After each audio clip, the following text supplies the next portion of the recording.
Hi friends, welcome to movie talk V Telugu channel review of Raja the Raja. ఇప్పుడే సినిమా చూశాను. Cinema చూసిన తర్వాత నాకైతే ఓకే, ఒక డెబ్యూ హీరో మూవీ కదా, చూద్దాం ఏముంటుంది అని అనుకున్నాను.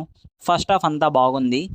ఫస్ట్ హాఫ్ లాగే సెకండ్ హాఫ్ కూడా ఎక్స్పెక్ట్ చేశాను. బట్ సెకండ్ హాఫ్ అంత బాగోలేదు. ఎందుకు ఇలా చెప్పాను అంటే, డైరెక్టర్ ఎంచుకున్న స్టోరీ ఫస్ట్ హాఫ్ దాకా బాగా రాసుకొని సెకండ్ హాఫ్లోని పాతకాలం నాటి కథలన్నింటినీ కలిపేసి మిక్సీ కొట్టేసి మనకు చూపించారేమో అని అనిపించింది. అండ్ రాజమౌళి స్టైల్లోని ఒక రాజ్యాలలాగా క్రియేట్ చేసి రాజ్యాల గురించి చెబుతూ అందులోని కొంచెం స్టోరీ లైన్ని కొత్తగా ఉంటుందని డైరెక్టర్ ట్రై చేశారు.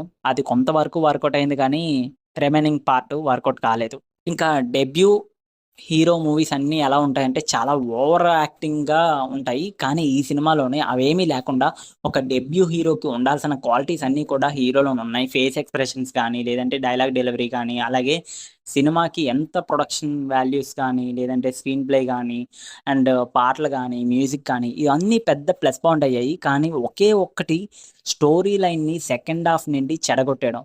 సెకండ్ హాఫ్ నుండి అసలు ఎందుకు ఆ డిసిషన్ తీసుకున్నారో డైరెక్టర్ తెలియడం లేదు, కానీ రిమైనింగ్ అయితే సినిమా మొత్తం బాగుంది. సెకండ్ హాఫు ఇంకా కొంచెం బాగా వేరే పాయింట్‌ని టచ్ చేసుంటే బాగుండేది. కానీ ఏం చేస్తాం,